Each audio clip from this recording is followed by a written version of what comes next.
Welcome everybody to another episode of Gary Responds. I'm gonna read your comments because y'all were dope talking. Let's get to it. Let's go. Fully FB says that DMX clip was the best thing I've seen in a long time. Shout out DMX, his legacy and everything he did for hip hop in general. All the New York, Philly, bike riding, everything, Rough Riders. If you guys really don't remember, let's have a little short story here. Jay-Z was huge, right? Like he was doing really good, like late 90s, because he was a little older when he got in. But do y'all not know that DMX was like the push for Jay-Z in the early 2000s? That nigga was on Rough Riders. So the fact that he got Beyonce and $1 billion is a little bit of DMX's fault, nigga. Him, Ja Rule, all them. He was putting on, bro. Murder Inc., all that shit. He was getting all these little album features and stuff in movies. And then DMX was like, yeah, let's do some songs and put people on. He really did. DMX was right there because he was real. And then 50 Cent came on and changed everything. Damn. Arrows Through Wings says, as somebody who has had the privilege of living next to the skate park in Japan, I've seen firsthand that the Japanese don't play, they skate. Oh, they don't play. Okay, so it's like not fun, is what he's saying. The motherfuckers just be in there rip riding and shredding. I thought you said they don't play games to skate. He said they just be out there like, when they go to the skate park, it ain't ha-ha. It's like, nah, learn, now, focus, win one day. All right. iMusic says skateboarding is almost like wrestling to the point. Everything gets swept under the carpet. No mention of TK crazy. Yeah, bro, because if you guys actually understand that this is something real happening to somebody that's terrible and not a bad person either, and it's not SKATELINE is for jokes, and TK's life is not, that whole situation is not funny at all. Like, and that's why we could talk about on Responds and everything like that too, is because this was a good person. Like he had good charisma. He was always funny. TK doesn't have like a huge history of like being a douche because he had bread or none of that. He was like always trying to be really nice and giving and stuff like that. And he found a really hard time on life, and that's a real story. And as a skateboarder and a person, and the fact that this shit is legal, somebody died in the mix, I'm not gonna sit here and report on it. Y'all can invade people's lives and do that shit.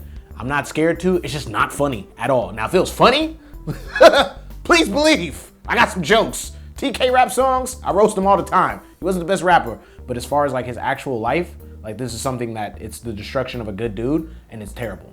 All right, so there we go. AXFN says, I love Australia getting more and more exposure into the US scene, bro. Australia's always been in the US. Y'all have housed Shane Oneill, okay? All right, I want y'all to know that. And Lewis Marnell, Shane Cross, y'all here, all right? We just, y'all little skate shop videos, everything.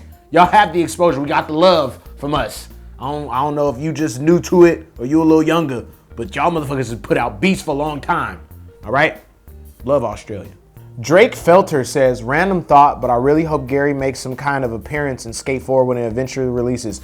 Now, I'm not a social media dude. I don't like it. But I want y'all to take this right here, repost it, stamp it, and put it all over your socials, okay? I want you to tag at Metro Skateboarding, all of us, and say this. I saw the panel for Skate 4. I seen Akko, Atiba. I love the Jeffersons. They're my dogs. But I also saw Rico fucking Nasty on a Skate 4 panel.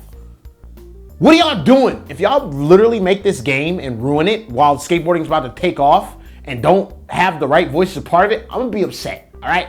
Be highly upset. EA, hear me out right now. I come here to turn up with y'all.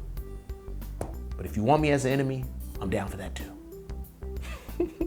Morg Elon says, if you can afford a Lamborghini, you can afford speeding tickets.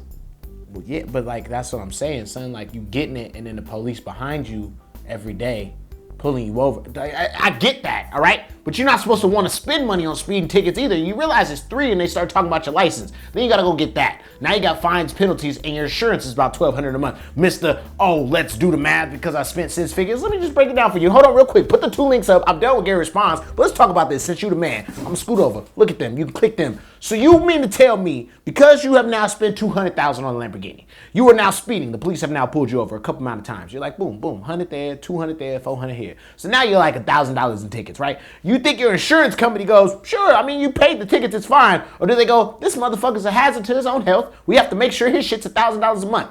Right?